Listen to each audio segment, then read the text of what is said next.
Okay, so let's be real. The world seems quite chaotic at the moment, doesn't it?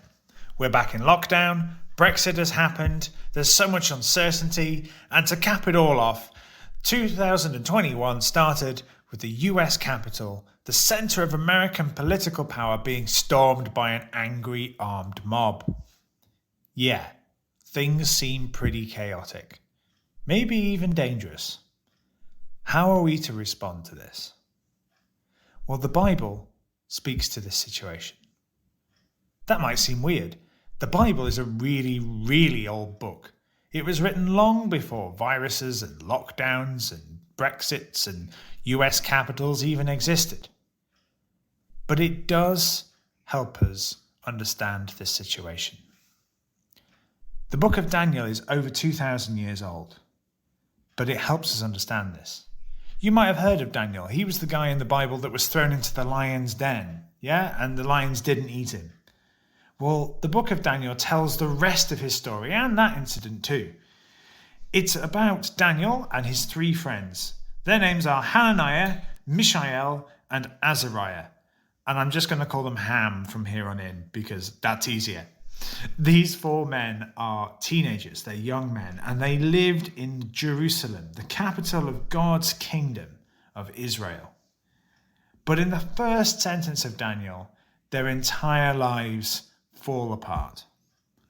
I'm just going to read verse 1 and verse 2 from Daniel chapter 1. In the third year of the reign of Jehoiakim, king of Judah, Nebuchadnezzar, king of Babylon, came to Jerusalem and besieged it. And the Lord delivered Jehoiakim, king of Judah, into his hand, along with some of the articles from the temple of God. These he carried off to the temple of his God in Babylonia and put in the treasure house of his God. Okay, so in plain English, Jerusalem, the hometown of Daniel and his friends, is attacked by King Nebuchadnezzar. Yeah, difficult to say. I'll just call him Neb from here on in. Now, Neb is king of Babylon. They are the global superpower. They're the United States of their day.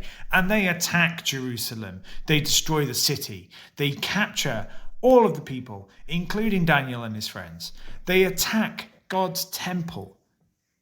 And as it says there, they steal a lot of the treasure from it and take it back to their own temple in Babylon, as if to say, our God is better than yours. And they take Daniel and his three friends. They literally kidnap them. So here you have these four young men completely ripped from everything that they've ever known, all that's familiar and comfortable, and they're dragged across the known world into the company of God's enemies, where they're forced to live and serve the king. Can you imagine the chaos, the uncertainty, and the danger that they face? You can probably see where I'm going with this. It's a very similar situation to the one we face right now. Danger, uncertainty, and chaos.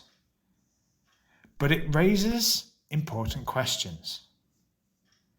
Is God real? Is he even in control?